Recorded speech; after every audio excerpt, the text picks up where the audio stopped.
យន្តហោះទាំងនេះអាចលាក់ពីរ៉ាដានិងវាយប្រហារដោយគ្មាននរណាដឹងតើមួយណាខ្លាំងជាងគេ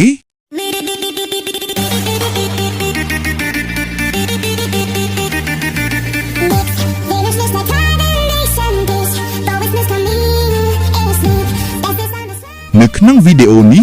យើងនឹងមកដឹងអំពីប្រភេទយន្តហោះចម្បាំងដែលខ្លាំងបំផុតនៅលើពិភពលោកដែលជាភាគបញ្ចប់នឹងយកជាចំណាត់ថ្នាក់ Top 5 ចុងក្រោយផងដែរ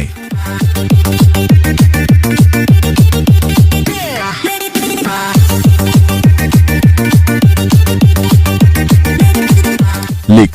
5 F/A-18 Super Hornet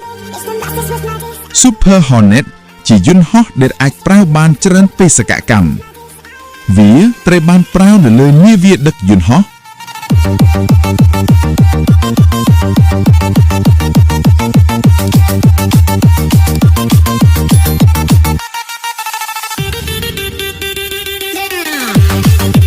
លេខ 4 Su-57 Su-57 ជាយន្តហោះ Stealth របស់រុស្ស៊ីវាមានល្បឿននិងបច្ចេកវិទ្យាខ្ពស់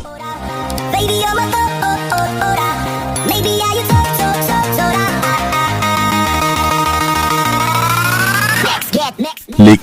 3 J-20 J-20 មានសមត្ថភាពលាក់ពីរ៉ាដានិងវាយពីចម្ងាយវាជាយន្តហោះសម័យថ្មីរបស់ចិន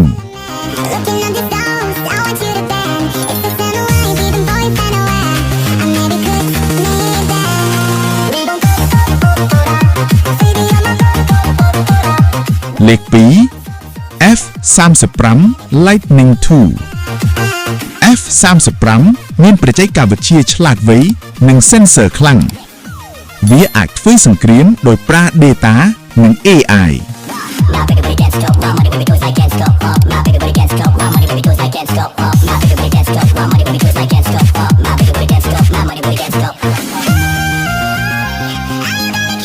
លេខ 1 F-22 Raptor F-22 គឺជាយន្តហោះដែលខ្លាំងបំផុតក្នុងពេលបច្ចុប្បន្នវាមាន stealth បូកល្បឿនបូក maneuver ខ្លាំងគ្មានគូប្រកួត